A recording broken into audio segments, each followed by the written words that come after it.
मैं प्रिंस कुमार प्रेम, आप लोग का अपना यूट्यूब चैनल एडुटरी पाठशाला में आप लोग का खूब स्वागत है। तो आज मैं स्टार्ट करने जा रहा हूँ फिजिकल केमिस्ट्री का एक इम्पॉर्टेंट टॉपिक। ठीक है, इम्पॉर्टेंट टॉपिक जो कि फिजिकल केमिस्ट्री का 11th क्लास का है। 11th क्लास का फर्स्ट चैप्टर है, some basic concept of chemistry. क्या है? Some basic concept of chemistry. ये चैप्टर जो है ना पूरे फिजिकल केमिस्ट्री में यूज होगा। इसके बिना हम फिजिकल केमिस्ट्री पढ़ ही नहीं सकते हैं। इसका यूज हमेशा हमें फिजिकल केमिस्ट्री के हर एक चैप्टर्स में पढ़ेंगे। ठीक है, इसलिए some basic concept of chemistry बहुत ज़्यादा इंपॉर्टेंट है। इसके अंदर हम लोग मोल कॉन्सेप्ट वगैरह पढ़ेंगे, वो सभी बहुत ज़्यादा इंपॉर्टेंट है। इसके बिना हम क्या है ना कि फिजिकल केमिस्ट्री पढ़ ही नहीं सकते हैं। ये हमारा क्या है, फिजिकल केमिस्ट्री की जड़ है। इसे पढ़ेंगे तो इसका यूज हमारा फिजिकल केमिस्ट्री में बार बार होगा, हमेशा इसका यूज होता रहेगा। ठीक है ना। तो क्या है some basic concept of chemistry.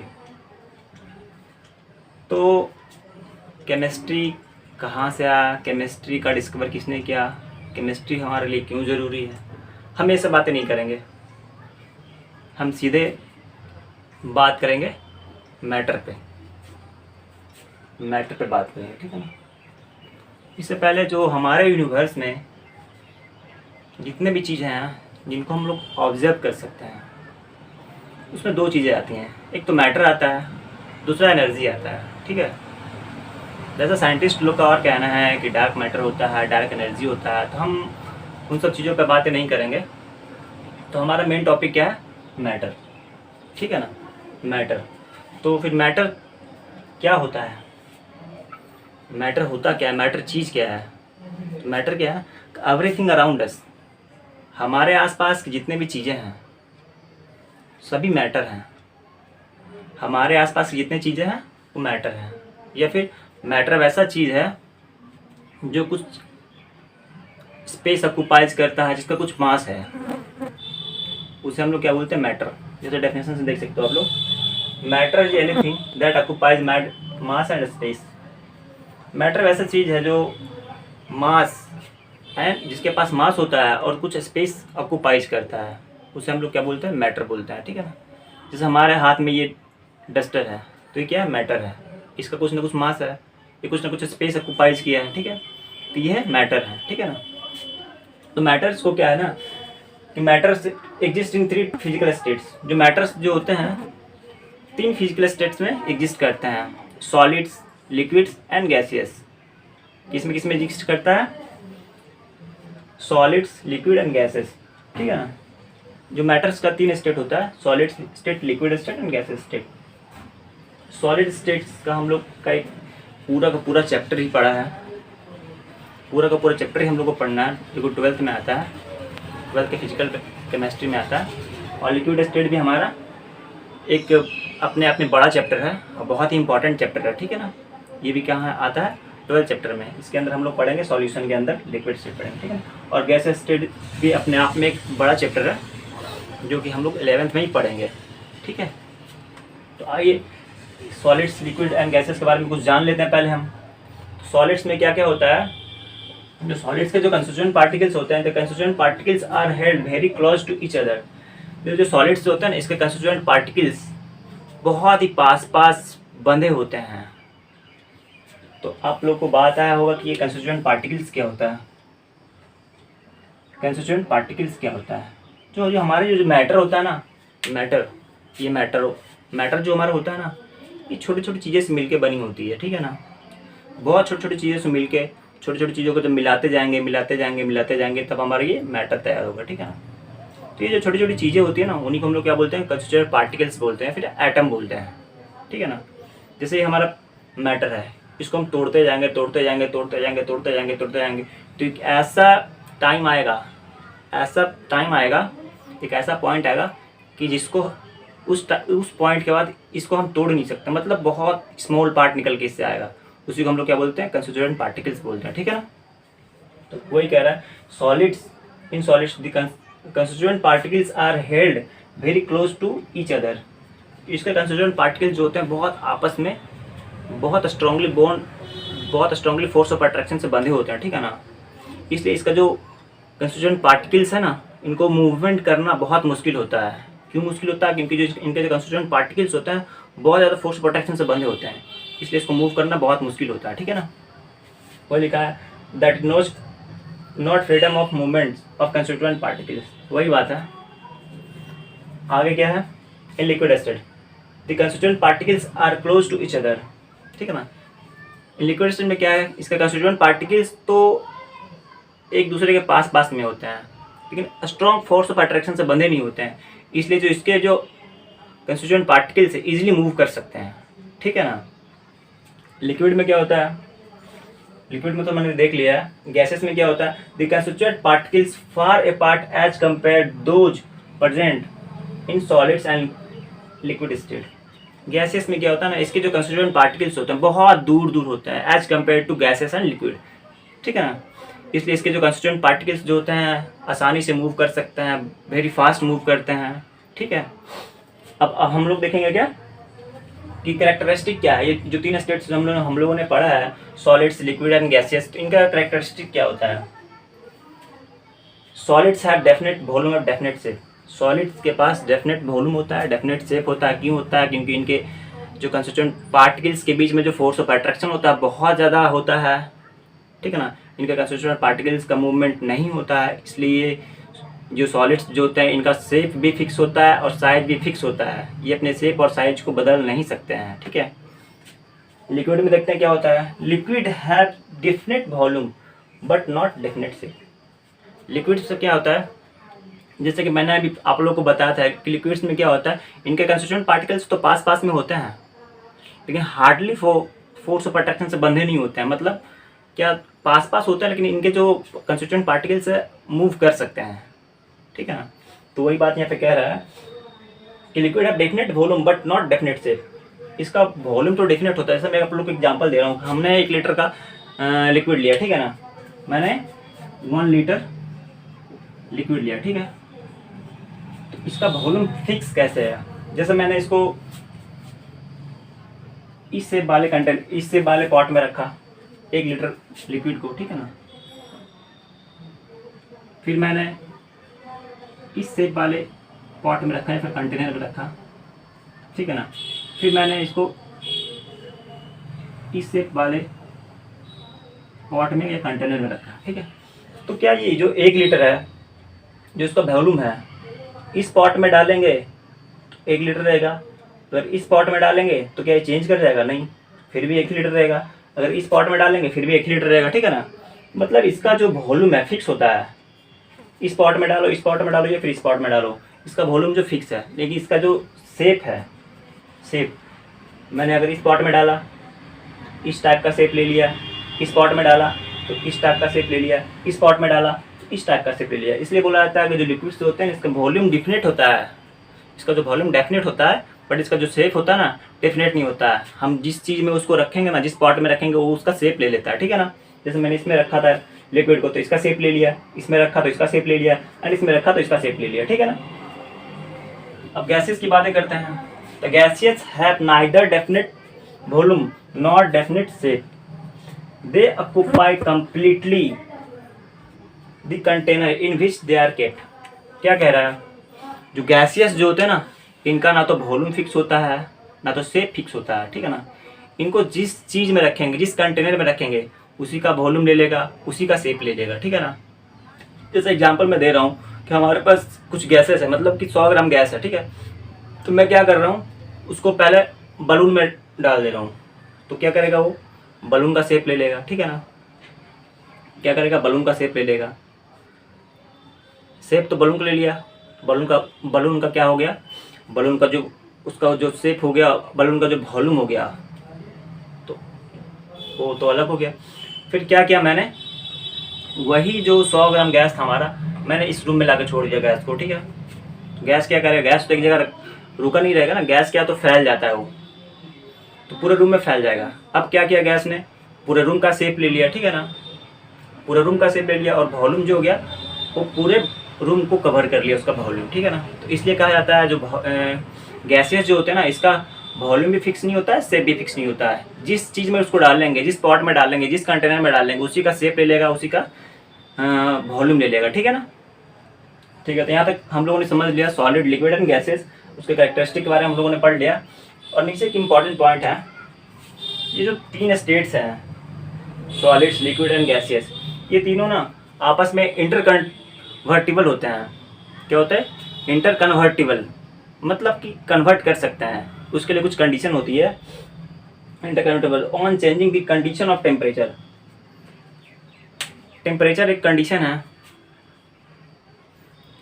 उस कंडीशन पे ये जो हमारे सॉलिड्स, लिक्विड एंड गैसेस है, तीनों आपस में इंटरचेंज कर सकते हैं, इंटरकन्वर्टिबल होते हैं। सॉलिड से लिक्विड, लिक्विड से गैस, गैस से लिक्विड, लिक्विड से सॉलिड्स में कन्वर्ट कर सकते हैं, इंटरकन्वर्टिबल होते हैं। ठीक है ना। जैसे हमने यहाँ पे सॉलिड्स ले लिया, जैसे मैंने सॉलिड लिया यहाँ पे, तो सॉलिड को मैंने हीट कर दिया। ठीक है ना। कोई सॉलिड, जैसे मैंने आइस लिया, आइस को मैं हीट करूँगा तो कहाँ क्या होगा? पिघल के क्या बन जाएगा? लिक्विड बन जाएगा। ठीक है ना। ठीक है ना। जैसे लिक्विड बन गया यहाँ पे, लिक्विड को फिर से मैंने अगेन हीट किया, लिक्विड को मैंने फिर अगेन हीट किया, तो क्या बन गया? गैस बन के आ गया। ठीक है ना। तो क्या हो गया? जैसे मैंने इसमें टेम्परेचर दिया सॉलिड्स में, तो लिक्विड में चेंज हो गया, लिक्विड में टेम्परेचर दिया तो गैस में चेंज हो गया। ठीक है ना। अभी जस्ट इसका रिवर्स लेते हैं। ठीक है ना। इधर से हीट दिया था, अब उधर से क्या करेंगे? गैस को जब हम कूल करेंगे, ठीक है ना, जैसे मैंने गैस को कूल किया, कूल किया, कंप्रेस किया, तो फिर क्या, किस चीज़ में कन्वर्ट हो जाएगा? वो लिक्विड में कन्वर्ट हो जाएगा। ठीक है ना। जैसे जैसे मैंने लिक्विड को कूल किया, लिक्विड को मैंने कूल किया, तो सॉलिड्स में कन्वर्ट हो जाएगा। जैसे लिक्विड, जैसे हमारे लिक्विड्स होते हैं, उनको मैं रेफ्रिजरेटर में रख देता हूँ, कूल करता हूँ, तो फिर क्या होता है? बर्फ में बन जाता है। ठीक है ना। तो यहाँ तक हम लोगों ने पढ़ लिया मैटर, मैटर के कैरेक्टरिस्टिक। ठीक है ना। इसके आगे हम लोग पढ़ेंगे मैटर्स के पार्ट।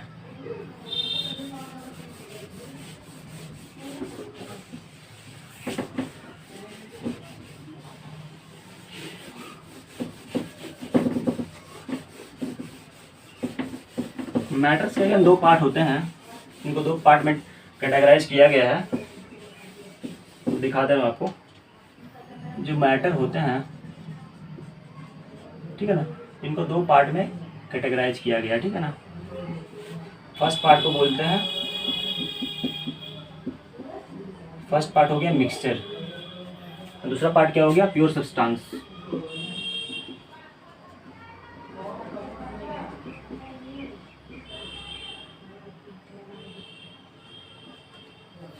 मैटर को अगेन 2 पार्ट में कैटेगराइज किया गया है, एक मिक्सचर, एक प्योर सब्सटेंस। ठीक है ना। और ये जो मिक्सचर है, मिक्सचर को अगेन 2 पार्ट में कैटेगराइज किया गया है। कौन कौन सा पार्ट में कैटेगराइज किया गया है? एक को बोलते हैं होमोजीनियस मिक्सचर,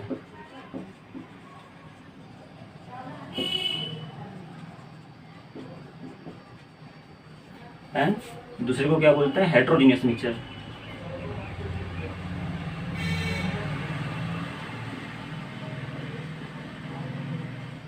ठीक ना।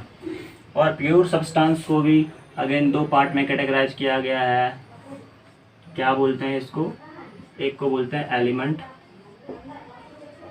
एंड दूसरे को क्या बोलते हैं? कंपाउंड। तो एक एक कर, बारी बारी कर हम सब इन सब के बारे में पढ़ाई करेंगे। ठीक है ना। पहले मिक्सर्स की बात करते हैं। मिक्सर्स होता क्या है? मिक्सर्स क्या होता है? हम लोग नॉर्मल सी बात है, मिक्सर्स क्या होता है? 2 या 2 से अधिक सब्सटेंस को मिला दो तो क्या बनेगा? मिक्सर बनेगा वो। ठीक है ना। या फिर कोई से भी रेशियो में उसको मिला दो, फिर भी मिक्सर बनेगा वो। ठीक है ना। आइए इसको थोड़ा डेफिनेशन देखते हैं, मिक्सर क्या होता है।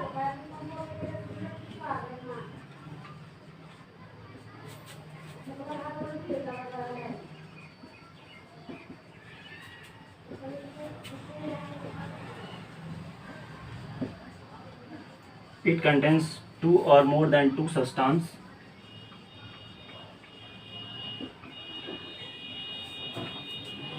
present in it.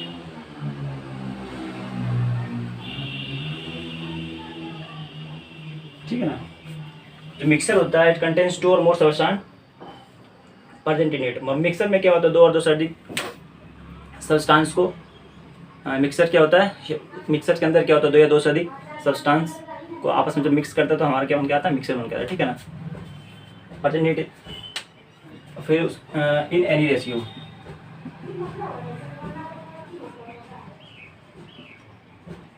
कोई सा भी रेशियो ले लो, ठीक है ना। कोई सब्सटेंस कम मिला, कोई सब्सटेंस ज़्यादा मिला हो, तो फिर कोई सब्सटेंस ज़्यादा मिला, कोई सब्सटेंस कम मिला हो, दोनों को मिक्स कर दो, मिक्सर बन गया हमारा, ठीक है ना। एग्जाम्पल ले लेते हैं अपन। एग्जाम्पल में क्या हो गया,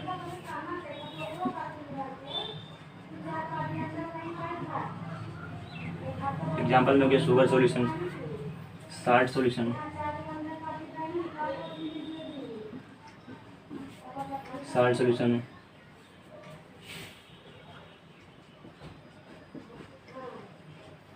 mixtures of sugar and salt,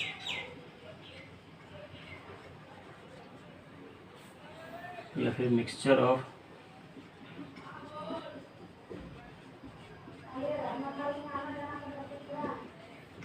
pulses, ठीक है ना। तो ये हमारा मिक्सर हुआ। दो या दो से अधिक सब्सटेंस को कोई सा भी रेशियो में हम लोग मिला देंगे तो हमारा क्या बन के आएगा, मिक्सर बन के आएगा। जैसे हमारा शुगर सॉल्यूशन हो गया, साल्ट सॉल्यूशन हो गया, mixture of sugar and salt हो गया, मिक्सचर ऑफ एंड पल्सेज हो गया, ठीक है ना। शुगर सॉल्यूशन क्या है, कोई कंटेनर में पानी रखा तो उसमें मैंने शुगर डाल दिया, उसको घोल दिया, तो क्या बन के आ गया, मिक्सर बन गया, ठीक है ना। वही सेम बात है, साल्ट सॉल्यूशन क्या है, कोई कंटेनर में पानी रखा हुआ तो उसमें मैंने साल्ट डाल दिया, घोल दिया, मिक्सर बन गया। Mixture of sugar and salt, sugar salt को दोनों को आपस में मिक्स कर दिया तो क्या बन गया, शुगर साल्ट के मिक्सर बन गया। ग्रेन एंड पल्सेस, ठीक है ना, दाल और अनाज रखा था, दोनों को मैंने मिक्स कर दिया, क्या बन गया, मिक्सर बन गया, ठीक है ना। अब हम लोग आगे देखेंगे क्या, ये हमारा तो मिक्सर्स को मैंने देख लिया, अब हम देखेंगे क्या, होमोजेनियस मिक्सर देखेंगे, हेटेरोजेनियस देखेंगे, ठीक है ना। उसके बाद अगेन हम लोग फिर प्योर सब्सटेंस की ओर बढ़ेंगे, ठीक है। देखेंगे हम लोग होमोजेनियस मिक्सर क्या होता है, ठीक है ना।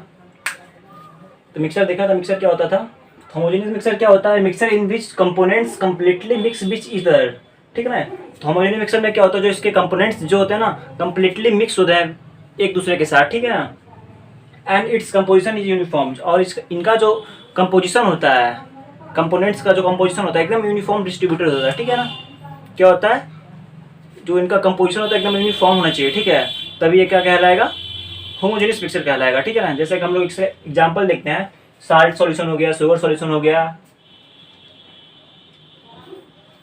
क्या हो गया, साल्ट सॉल्यूशन हो गया, शुगर सॉल्यूशन हो गया, ठीक है ना। तो हम लोग समझते हैं कि कैसे इसका कंपोजिशन एकदम यूनिफॉर्म होता है। जैसे हम लोगों ने यहाँ पे कंटेनर ले लिया, ठीक है,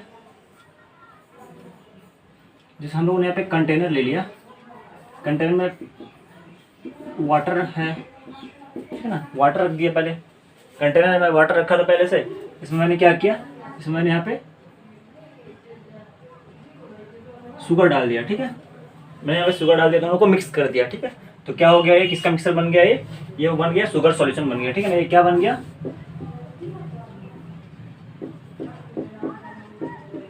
शुगर सॉल्यूशन बन गया, ठीक है ना। तो इसको क्या करना है, एकदम कंप्लीटली मिक्स करना है, ठीक है ना। जब जो मैंने ये शुगर डाला है पानी के अंदर, एकदम कंप्लीटली मिक्स करना है, ऐसा मिक्स करना है ना कि जो इसका जो कंपोजिशन है पानी का और शुगर का, ऐसा मिक्स करना है कि जो कंपोजिशन है पानी और शुगर का एकदम यूनिफॉर्मली डिस्ट्रीब्यूट हो जाए होल सॉल्यूशन में, ठीक है ना। क्या हो जाए, यूनिफॉर्मली डिस्ट्रीब्यूटेड हो जाए पूरा होल सॉल्यूशन में। क्या मतलब है, अगर मैंने शुगर को और पानी को अच्छे से मिक्स किया, ठीक है ना, तो इसका यूनिफॉर्म कंपोजिशन का क्या मतलब हुआ, अगर मैंने सॉल्यूशन के इस कंटेनर में जो सॉल्यूशन है उसका कोई मतलब कि कोई भी पार्ट का मतलब कि कोई भी जगह से मैं सॉल्यूशन का थोड़ा सा पार्ट उठा लूँगा ना, जैसे मैंने यहाँ से सॉल्यूशन का पार्ट उठा लिया, ठीक है ना, या फिर मैंने यहाँ से इसका पार्ट उठा लिया, फिर मैंने यहाँ से उसका कोई पार्ट उठा लिया, फिर मैंने बी से उठा लिया, ठीक है ना। तो अगर इस वाले जगह पे शुगर और वाटर का कंपोजिशन 1:2 का है, ठीक है ना, यहाँ पे इसका कंपोजिशन 1:2 का है, तो इसका मतलब है कि 1:2 रेशियो पूरे होल कंपोजिशन में उसका रेशियो वही आना चाहिए, ठीक है ना। पूरा होल मिक्सचर में, होल सॉल्यूशन में उसका कंपोजिशन एकदम सेम आना चाहिए। मतलब कि यहाँ पे भी शुगर वाटर का रेशियो 1:2 होना चाहिए, यहाँ पे 1:2 होना चाहिए, और वहाँ यहाँ पे भी 1:2 होना चाहिए, ठीक है ना। तभी ये कहलाएगा क्या, होमोजीनियस मिक्सचर। मतलब कि कंपोजिशन एकदम पूरे सॉल्यूशन में यूनिफॉर्म डिस्ट्रीब्यूटेड है, ठीक है। इसलिए हम लोग इसको क्या बोलते हैं, होमोजीनियस मिक्सचर, ठीक है ना। फिर आइए बात करते हैं हेट्रोजेनियस मिक्सचर की। हेट्रोजेनियस मिक्सचर्स क्या होता है? A mixture in which components mix with each other. ठीक है ना, क्या कह रहा है कि इसमें जो कंपोनेंट्स होते हैं एक दूसरे से मिक्स होते हैं, ठीक है ना, but composition is not uniform. लेकिन इसमें क्या आता है हेट्रोजेनियस में, इसमें जो कंपोनेंट्स जो होते हैं एक दूसरे से मिक्स करते हैं इसमें हम, लेकिन इसका जो कंपोजिशन होता है जो यूनिफॉर्म नहीं होता है, यूनिफॉर्म डिस्ट्रीब्यूटेड नहीं होता है। आगे क्या कह रहा है? And different composition sometimes can be observe. अच्छा, दो या दो से अधिक कंपोनेंट को मैंने मिला दिया, ठीक है, एक दूसरे से मिला दिया, ठीक है ना, तो क्या है उसका जो कंपोजिशन है यूनिफॉर्म नहीं है। और कभी कभी क्या होता है कि मैंने जो दो या दो से अधिक कंपोनेंट्स को मिलाया ना, तो कभी कभी हम लोग को क्या देखने को मिलता है, जो मिक्सचर है ना उसमें कभी कभी हम लोग जो कंपोनेंट्स जो मिलाए हैं, जो कंपोनेंट्स मिलाए हैं उसको कभी कभी हम लोग ऑब्जर्व कर लेते हैं। जैसे मैंने वहाँ पे कुछ सॉल्ट और कुछ शुगर डाल दिया, ठीक है ना, उसको मिक्स कर दिया, तो कभी कभी क्या होता है मैं सॉल्ट को या फिर कभी कभी शुगर को मैं अपनी आंखों से फिर किस तरह मैं उसको ऑब्जर्व कर लेते हैं, मतलब कि दिख जाता है वो कि हाँ इसमें ये सब चीज़ों का मिक्सचर है, ठीक है ना, यही कह रहा है। क्या कह रहा है? And different composition sometimes it can be observe, मतलब उसको कभी कभी हम लोग ऑब्जर्व कर लेते हैं, अपनी आंखों से ऑब्जर्व कर लेते हैं, देख लेते हैं कि हाँ इसके ये इस चीज़ों का कंपोजिशन या फिर जो मिक्सर मैंने मिला है यहाँ पे, इस मिक्सर में यहाँ पे चीनी है, यहाँ पे सॉल्ट है वगैरह वगैरह दिख जाता है, ठीक है ना। जैसे एग्जांपल में क्या है, mixture of salt and sugar, grain and pulses mixture, ठीक है ना। जैसे सॉल्ट को और शुगर को मिक्स करेंगे हम, मिक्स कर दिया तो क्या है कभी कभी ना इसका जो कंपोनेंट्स जो है ना, जैसे इसके कंपोनेंट्स क्या क्या है, साल्ट एंड शुगर है, तो इसके कंपोनेंट्स कभी कभी दिख जाते हैं, ठीक है ना। ग्रेन एंड पल्सेज, दाल और अनाज को मिला देते हैं अभी हम लोग, ठीक है ना, दाल और अनाज को मिला दिया तो क्या हो गया, कभी कभी दाल दिख जाता है, कभी कभी अनाज दिख जाता है, ठीक है ना। और जो बोल कह रहा है, जो होमोजेनियस जो मिक्सचर होता है ना, इनको हम इजीली बहुत ही ईजी वे में सेपरेट कर सकते हैं। क्या कर सकते हैं? बहुत ही ईजी वे में सेपरेट कर सकते हैं। This types of mixture can be separated by physical या इजी मेथड, ठीक है ना, इसको हम लोग फिजिकल मेथड से आसानी से सेपरेट कर सकते हैं, ठीक है ना। कौन कौन से मेथड्स हम लोग इसको अलग कर सकते हैं, सेपरेट कर सकते हैं, such as mechanical separation, hand picking, filtration. क्या है हैंड पिकिंग? क्या है जो हाथ से मतलब कि उठा के साइड अलग अलग कर देना। ये फिल्टरेशन क्या है, फिल्टर से कर देना। या फिर क्या है ये मैकेनिकल सेपरेशन। मैकेनिकल सेपरेशन में क्या होता है,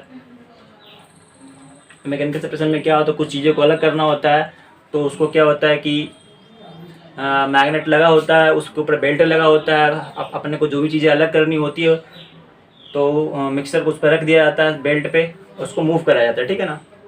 जैसे मैं क्या बोलते हैं, हमारा ये हो गया आयरन हो गया, आयरन में कुछ एक्स्ट्रा चीज़ें मिली हुई है, ठीक है ना, तो उसको क्या कर दिया मैंने बेल्ट पे रख दिया, ठीक है ना, सामने क्या है मैग्नेट लगा दिया, बाकी उसको मूव करा है राउंड राउंड, तो क्या होता है कि जो आयरन जो होता है हमारा चुंबक में मैग्नेट में चिपक जाता है, बाकी जो एक्स्ट्रा चीज़ें होती है वो नीचे गिर जाती है, इसी को क्या बोलते हैं मैकेनिकल सेपरेशन, ठीक है ना। अब आता है बात क्या, प्योर सब्सटेंस। प्योर सब्सटेंस क्या होता है? प्योर का मतलब क्या होता है?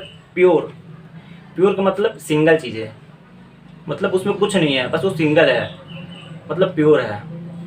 डेफिनेशन क्या है? These are two substance that are made up of one kinds of particles, atom, elements and molecules, ठीक है ना। क्या कर रहा है, वैसा सब्सटेंस है जो एक टाइप के एटम्स, एलिमेंट्स एंड मॉलिक्यूल से मिलके बने होते हैं, and has a fixed and constant structure. क्या और क्या कह रहा है कि इसका जो होता है ना फिक्स एंड कांस्टेंट स्ट्रक्चर होता है। क्या होता है? Fixed and constant structure. जैसे हम लोग एग्जांपल समझते हैं, जैसे नियॉन है, गोल्ड है, कॉपर है, वाटर है, ग्लूकोज है, एक्सेट्रा, ठीक है ना।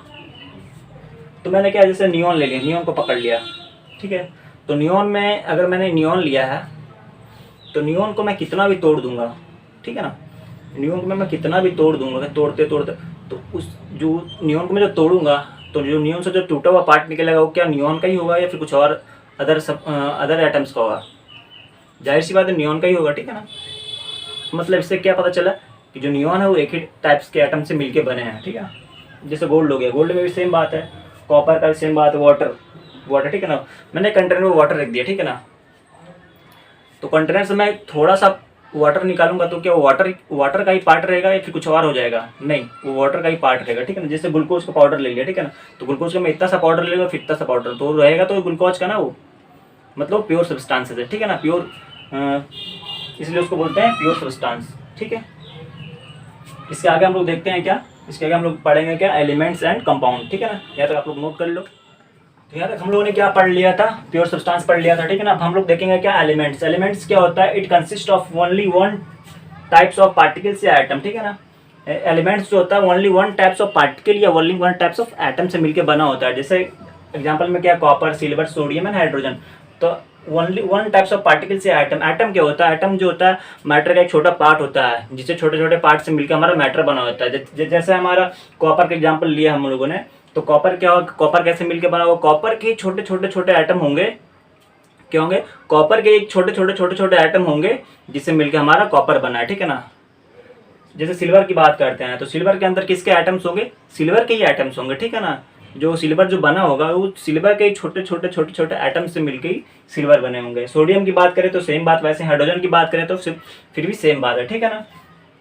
तो क्या होता है, एलिमेंट्स क्या होता है, it consist of only one types of particles या एटम। जो एलिमेंट्स होते हैं एक ही तरह के पार्टिकल से, एक ही तरह के एटम से मिलकर बने होते हैं, ठीक है। जैसे एग्जांपल में copper, silver, sodium and hydrogen etcetera. और आगे बात करते हैं हम लोग मॉलिक्यूल्स। मॉलिक्यूल्स क्या होता है, two or more atoms of same elements combined to give molecules of element, ठीक है ना। इसमें क्या कह रहा है, two or more atoms of same element. इसमें दो और दो से ज्यादा एटम्स है, ठीक है ना। क्या है, टू और मोर एटम्स, ठीक है ना, to or more atoms of same element. कोई जैसा एलिमेंट है हमारा ऑक्सीजन है, तो ऑक्सीजन के ही दो या दो से अधिक एटम्स, जैसे हमारा नाइट्रोजन एलिमेंट है तो नाइट्रोजन के ही दो या दो से ज़्यादा एटम्स, ठीक है ना, से मिलके हमारा मॉलिक्यूल्स बनता है, ठीक है ना। जैसे हमारा O2 है, ठीक है ना, O2 है तो O2 कैसे बना होगा, O2 कैसे बना होगा, ऑक्सीजन जो एलिमेंट है, ठीक है ना, ऑक्सीजन जो एलिमेंट, ऑक्सीजन के एटम, एक एटम के साथ ऑक्सीजन के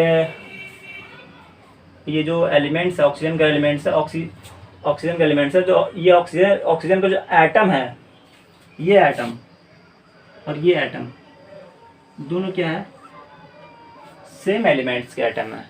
क्या है, दोनों क्या, सेम एलिमेंट्स के एटम है। यहाँ से क्या बनेगा, O2 बनेगा।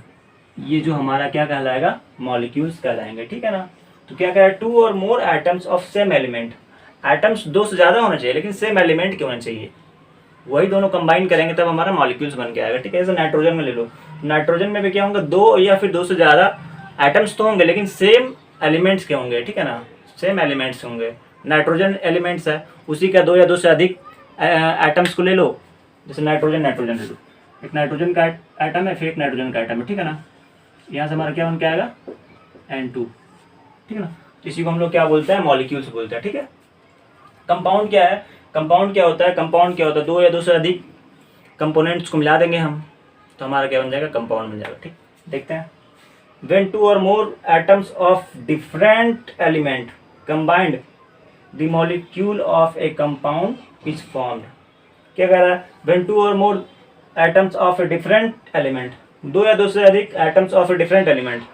क्या कह रहा है, दो या दो से अधिक एटम होना चाहिए, ठीक है ना।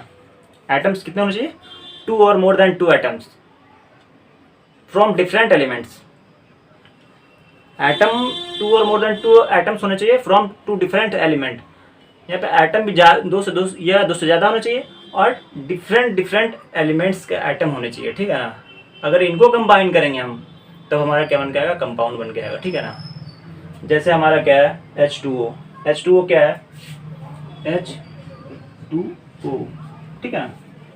तो इसमें क्या है, ऑक्सीजन में किसके एटम है,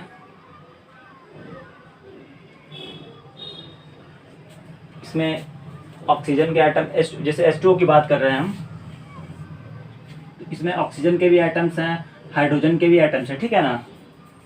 क्या है, ऑक्सीजन के एटम्स हैं, एंड हाइड्रोजन के एटम्स। मतलब क्या है कि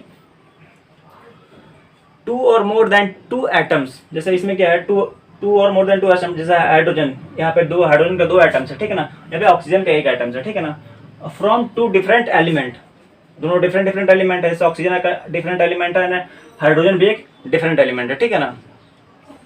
तो जब ये कंबाइन करेंगे तब हमारा ये कंपाउंड बन के आएंगे, ठीक है ना। इसमें एक इम्पॉर्टेंट बात है, इसी तरह से हमारा NH3 होगा, कार्बन मोनोऑक्साइड होगा, NaCl होगा।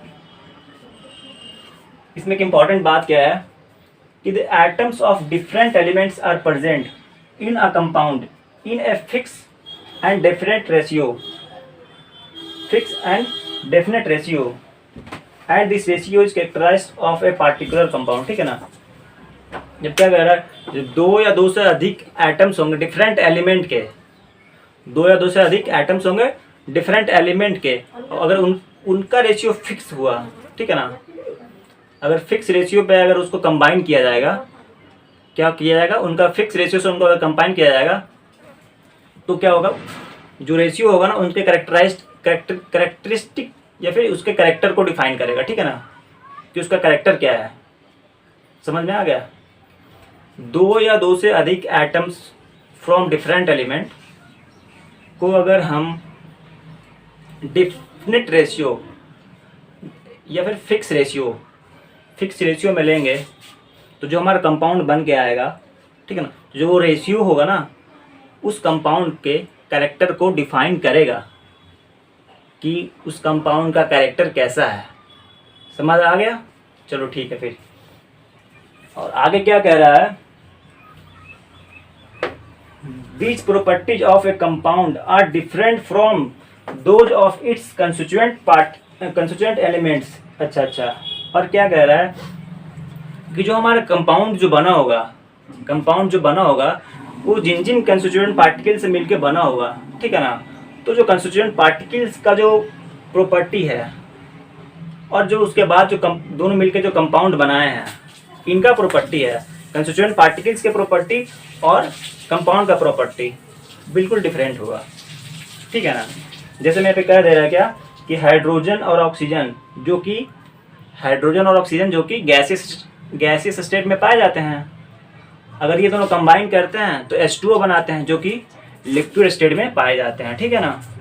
वही बात कह रहा है कि जो कंपाउंड जो कंस्टिट्यूएंट जो जितने भी कंस्टिट्यूएंट पार्टिकल से मिलकर बने होंगे, ठीक है ना, जो कंस्टिट्यूएंट पार्टिकल्स का जो प्रॉपर्टीज़ होगा और कंस्टिट्यूएंट पार्टिकल्स का जो प्रॉपर्टी होगा और जो कंपाउंड का जो प्रॉपर्टी होगा दोनों बिल्कुल डिफरेंट होंगे। जैसे क्या है यहाँ पे H2 + 1/2 O2 क्या बन गया H2O, ठीक है ना। तो ये हमारा गैसियस स्टेट में, ये हमारा गैसियस है, बट ये हमारा क्या हो गया लिक्विड है, ठीक है ना। तो H2O कैसे बना, हाइड्रोजन से बना और ऑक्सीजन से बना, ठीक है ना। कैसे बना, ऑक्सीजन से बना और हाइड्रोजन से बना और ऑक्सीजन से बना, ठीक है ना। ये क्या है, डिफरेंट एलिमेंट्स के एटम है, ये भी क्या है डिफरेंट एलिमेंट्स के एटम है, दोनों आपस में डिफरेंट एलिमेंट्स के एटम है, ठीक है ना। तो हमारा इससे जो कंपाउंड बना है H2O, ठीक है ना, ये हमारा कंपाउंड बना है। तो इनका जो प्रॉपर्टी है, जैसे गैसियस स्टेट में पाए जाते हैं, ये भी गैसियस में पाए जाते हैं, बट जो हमारा कंपाउंड बन गया है ये H2O, ये हमारा लिक्विड स्टेट में पाया जाता है, ठीक है ना। तो यही हमारा क्या है कंपाउंड है, ठीक है ना। और ये जो कंपाउंड है ना, जो हमारा जो कंपाउंड बन के आता है, इनका सेपरेशन जो होता है ना, हम लोग सिंपल मेथड से नहीं कर सकते हैं। इनका सेपरेशन हम लोग सिंपल मेथड से नहीं कर सकते, इनका सेपरेशन हम लोग केमिकल मेथड से करते हैं, ठीक है ना। तो इसके आगे हम लोग देखते हैं फिजिकल मेथड क्या है और केमिकल मेथड क्या है, ठीक है। तब तक आप लोग यहाँ तक नोट कर लो। प्रॉपर्टीज ऑफ मैटर दो टाइप्स के होते हैं, फिजिकल प्रॉपर्टी होता है, केमिकल प्रॉपर्टी होता है, ठीक है ना। फिजिकल प्रॉपर्टी क्या होता है और केमिकल प्रॉपर्टी क्या होता है, ये भी हम लोग को बताएंगे कि फिजिकल प्रॉपर्टी क्या होता है और केमिकल प्रॉपर्टी क्या होता है, ठीक है ना। आइए डेफिनेशन देखते हैं। डेफिनेशन क्या है फिजिकल प्रॉपर्टी की, those properties of matter which can be measured और ऑब्जर्व। मैटर की वैसी प्रॉपर्टी जिसे हम लोग मेजर कर सकते हैं, ठीक है ना, विदाउट चेंजिंग दी आइडेंटिटी और कंपोजिशन ऑफ द सब्सटेंस, ठीक है ना। मैटर की वैसी प्रॉपर्टी जिससे हम लोग मेजर कर सकते हैं, उसके बिना कंपोजिशन को चेंज किए हुए, क्या कैसे कर सकते हैं, उनके बिना कंपोजिशन को चेंज किए हुए या फिर उसके बिना आइडेंटिटी को चेंज किए हुए, ठीक है ना, उस मैटर का हम लोग उस मैटर के हम प्रॉपर्टी को हम लोग मेजर कर सकते हैं, ठीक है ना। ठीक है, एज लाइक क्या है, एग्जांपल में क्या है, colour, mass, volume, density, melting point, boiling point, odour, polarity, smell, taste. Physical property होती क्या है, फिजिकल क्या होता है, जिसे हम लोग देख सकते हैं, जिसके बारे में हम लोग कुछ ऑब्जर्व कर सकते हैं, ठीक है ना, जिसके बारे में हम लोग देख के कुछ बता सकते हैं। जैसे कोई मैटर है तो उसके बारे में बता देंगे कि इसका कलर क्या है, इसके पास कुछ मास है, इसकी कुछ डेंसिटी है, ठीक है ना। या फिर ईयर में कुछ स्मेल आता है तो हम मतलब कि सांस लेके बता सकते हैं कि इसकी स्मेल कैसी है, या फिर खा के बता सकते हैं कोई चीज़ों को टेस्ट क्या है, ठीक है ना। तो फिजिकल प्रॉपर्टी क्या है, कुछ नहीं है, जो हम लोग खुद से देख के ऑब्जर्व कर सकते हैं, ठीक है ना, वही हमारी फिजिकल प्रॉपर्टी होती है। जैसे कलर हो गया, क्या कलर को देखने के लिए मुझे इसकी आइडेंटिटी और कंपोजिशन को चेंज करने की ज़रूरत है? नहीं है। कोई भी चीज़ का मास मेजर करने के लिए, जैसे हमारे पास ये मार्कर है, ठीक है ना, इसका मास मेजर करने के लिए क्या हमें इसकी कंपोजिशन और इसकी आइडेंटिटी को चेंज करने की ज़रूरत है? बिल्कुल नहीं है। वॉल्यूम सेम बात है, ठीक है ना, डेंसिटी सेम बात है। मेल्टिंग पॉइंट क्या होता है कि कोई भी सब्सटेंस या कोई भी मेटल है, ठीक है ना, तो उसका मेल्टिंग पॉइंट जो होता है फिक्स होता है, ठीक है ना, उसका मेल्टिंग पॉइंट फिक्स होता है। कोई भी मेटल का जितना मेल्टिंग पॉइंट होगा ना, उतना उसको हीट देने पे ही वो मेल्ट करेगा, ठीक है ना। तो उसके लिए क्या उसकी आइडेंटिटी या फिर कंपोजिशन चेंज करने की ज़रूरत है? नहीं है। बॉइलिंग पॉइंट, ठीक है ना, जैसे वाटर का बॉइलिंग पॉइंट क्या होता है 100 डिग्री सेल्सियस, ठीक है ना, तो वाटर को अगर हम 100 डिग्री सेल्सियस देंगे तो वाटर क्या हो जाएगा, बॉयल हो जाएगा, ठीक है। तो क्या इसके लिए हमें इसकी आइडेंटिटी और कंपोजिशन को चेंज करने की ज़रूरत है? नहीं, ठीक है ना। इसको बॉयल करेंगे फिर भी इसका कंपोजिशन भी चेंज नहीं होगा, इसका आइडेंटिटी भी चेंज नहीं होगी, वाटर तो वाटर ही रह जाएगा, ठीक है ना। जैसे स्मेल हो गया, टेस्ट हो गया, ऑर्डर हो गया, पोलैरिटी हो गया, ठीक है। आगे बात करते हैं केमिकल प्रॉपर्टीज की। केमिकल प्रॉपर्टीज क्या है? It is a property of substance that is observed when it is a property of substance that is observed. ये एक सब्सटेंस की प्रॉपर्टी है इसे हम लोग कब ऑब्जर्व करते हैं? When a substance undergoes a chemical changes, जब इसके अंदर केमिकल रिएक्शंस हो रहे हैं, ठीक है ना। और क्या कह रहा है? During their measurement it's identity and composition changes. During their measurements इसके जो आइडेंटिटी हो गया और तो इसका जो कंपोजिशन होगा चेंज हो जाएगा, ठीक है ना। तभी तो ये केमिकल प्रॉपर्टीज कहलाएगा, ठीक है। जैसे एग्जांपल में क्या, ऑल केमिकल रिएक्शंस हो गए, एसिडिटी हो गया, बेसिसिटी हो गया। ठीक है, एग्जांपल में लेते हैं कोई केमिकल रिएक्शन लेते हैं, ठीक है ना, कोई केमिकल रिएक्शन ले जाता है, ठीक है। जैसे यहाँ पे कार्बन है हमारे पास, ठीक है ना, तो इसको क्या करेंगे हम, इसको ऑक्सीजन के प्रेजेंस में इसको बर्न करेंगे, ठीक है। इसको ऑक्सीजन के प्रेजेंस में मैंने इसको बर्न किया, ठीक है, तो क्या बन के आ गया ये CO2 आ गया, ठीक है ना। क्या हो गया? तो क्या हो गया, कार्बन ऑक्सीजन के साथ रिएक्ट करके कार्बन डाइऑक्साइड दे दिया, ठीक है ना। बेसिकली मैंने कार्बन को ऑक्सीजन के प्रेजेंस में बर्न किया तो CO2 दिया, ठीक है ना।